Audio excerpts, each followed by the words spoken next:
You're listening to the Blissful Hiker podcast. I'm Allison Young, the Blissful Hiker, sometime professional flutist, sometime voice artist, and full-time pedestrian. My goal in sharing stories of walking long-distance trails as a solo, female, middle-aged, titanium-reinforced hiker is to empower you to learn to hike your own hike, too. If you enjoy these podcasts, please consider supporting it through Patreon. There's a link in the show notes or at blissfulhiker.com. This week, I climb onto the Mogollon Rim on the Arizona Trail, and it's filled with pines, snow, and melting snow. It makes absolutely no sense, but I'm sleeping well on this ridiculous mat. It's a foam thermarest that Margaret picked up for me in Phoenix and hand-delivered when my blow-up mattress got flattened. My Sea to Summit pillow, the quilt, all of this is making me cozy here next to a loud waterfall, even if my tent is sopping wet. Is it dew? Or maybe just the extreme temperature change? Probably because I'm so close to water. But I pack it wet, and I'll lay it in the sun during a break today. It's chilly, but it's not really cold. And I hate to faff about with breakfast, so I stuff in a bar, pack up, and go. The river is loud. I follow it in dense forest up the canyon to eventually find the way up to the rim. Joey told me it's steep and it's hard on giant rock. But right now it's a gentle incline as I cross the second beautifully built bridge. The trail joins a dirt road under electrical wires. Who do they power, I wonder? Water shoots down from the sides, too, meeting the river, but thankfully no mud. A sign leads to a railroad tunnel, another surprise, as I enter the rocky canyon, snow fingers filling crevices in shadow. And then I turn up the steep bit. It's funny that to my left, the dirt road appears to at least try to make it up this pitch. But the official trail is well built. Yeah, it's on big rocks, and it's very, very steep. But it's about the same as all the hard bits on this trail, except far shorter. I stay in granny gear and rise one step at a time, finally exiting at a road right on the rim. I fear the entire place will be covered in snow, but mostly it's patches with lots of wet runoff. I follow the road and see one car parked up here, empty, and otherwise it's quiet and deserted. I pass General Springs and the historic cabin, which forbids any use. Too bad for anyone caught up here the other day in the storm. The trail begins here on crusty snow, still frozen this early in the morning. I place my feet in the deep footprints and follow them to patches of dry, then runoff as trail. Everything is wet. Pools are forming on flat areas, and when there's an angle, they race down to meet a stream. Mostly it's easy enough walking, placing my feet in footprints, but it makes me a little nervous about what's ahead and just how deep those drifts will get. I realize a few things. For one, this is not new snow. Whatever happened here the other night, the snow that fell melted into the runoff. These are drifts left over from the winter, also melting and with clear enough paths. I also realize I'm not the first through here, and whomever went before has made it through. It may be awkward and hard walking, but I'm going to manage. I'm in a deep, dark canyon of very tall Ponderosa. Sun filters in with a bit of warmth. The aroma is delicious. It's like the Sierra. Thank the goddess for footsteps to follow as I descend to a stream on a curving trail. The stream is swollen, and I can't find a good crossing point, so I plunge in the icy water, cleaning the mud off my shoes. When I leave the snow briefly, it's sand that I walk on with no mud, even with running water. Up and down I go, carefully placing each foot in an icy, chopped-out space, crossing swollen streams, sometimes over and over. But it's absolutely beautiful in here. I wonder if this is how things will go all day, or even all of the remaining days to Mormon Lake, my next stop.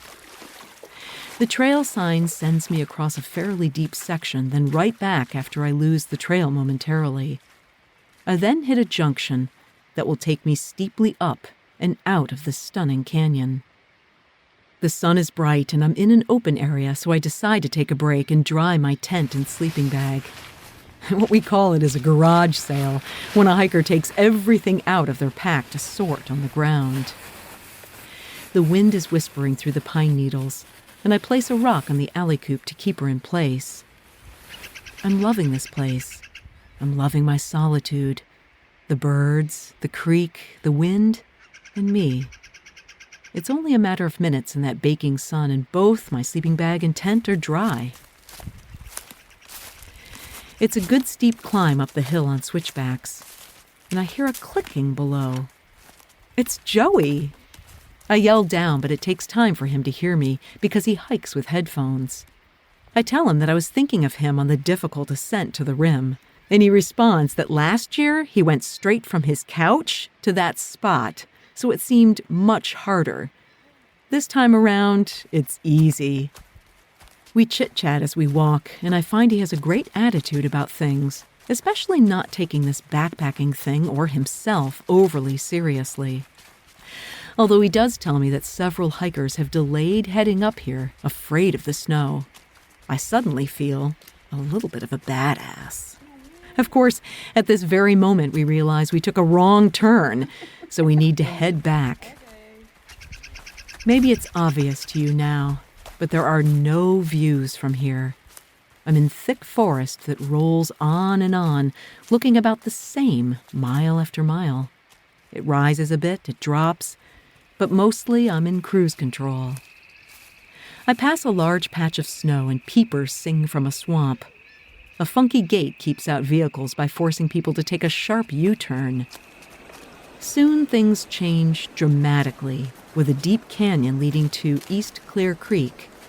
The trail zigzags, and I have to cross over fallen trees. But finally I reach the river. It's a little bit braided with a gravel island and varying channels. Here, a gal with a purple top, a purple hat, and a purple backpack is having lunch. Her name is Snack Pack. She's called Snack Pack because she carries a little pouch in front of her to eat out of the entire way. I tell her I'm called Blissful, and she says she knows me as someone always ahead. Not for very long, I tell her. I'm slow. She explains they never caught me yesterday until the end when they camped near me. I had no idea. I don't linger long since I tend to take more breaks as I go and simply plunge into the knee-deep rapids of icy water and head up the steep incline. The others remove their shoes, but after New Zealand and Scotland, you'll never get anywhere if you keep taking off and putting on your shoes. After the climb, the terrain is absolutely flat. The trees open briefly for a view out to more mountains covered in trees under thick, puffy clouds. Flat should be good, right? I can move fast and not be out of breath.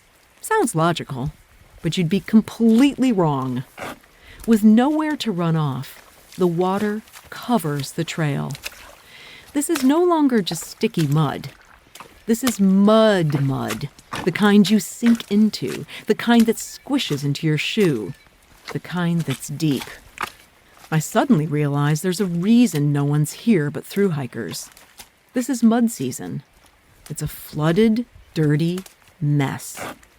I don't see any snow, only its liquid remains. Give it a month and things will be dry and hard-packed, perfect for biking, horseback riding, and hiking. But right now, only a masochist would venture forth. Perhaps it's my past experience, but my technique is to just push straight through. I get wet and dirty, but I make progress and find myself laughing at the absurdity of it. Epic mud is followed by 100 feet of joy. Then you plunge right back into mud, usually a section in far worse condition. It's not just the path, but everything around it that's covered in standing water and sad, leftover footprints from those who went before. On and on it goes, for miles before the trail leads down to a campground and the mud stops. Wisely, people are kept out until after mud season, but I'm able to tip my garbage in a dumpster. Hikers love dumpsters. I walk through lovely oaks and dun-colored grass and pass a muddy tank before reaching a parking lot. An RV is just pulling out, and I wave after him and make a drinking gesture. His name is Hawkeye from Northern California, and he's section hiking the AZT with his wife, Pearl. They park motorbikes at the end of the sections to ride back to the mothership, and he's just waiting for Pearl to return. What he does is incredibly generous. He fills my liter bottle with water that's clear and fresh, and then he offers food. Are you sure? He tells me he has too much. I'll take one. Dehydrated mac and cheese. Hawkeye offers camping beta, then wishes me luck as I cross the highway. Joey catches up but hikes further than me, and I find a flat spot under a pine, kicking several cones aside, and then setting up as the sky turns pink. Birds sing as I lean on the tree and eat my dinner, advertised for 2, but just the right amount for this one very hungry hiker. I crawl into the sound of wind through the pine needles, as well as Snack Pack's feet walking by. She detoured to the ranger station for water, and I yell out, "Hey, camp next to me." And she's set up and asleep within minutes. It's 8 o'clock. Hiker midnight.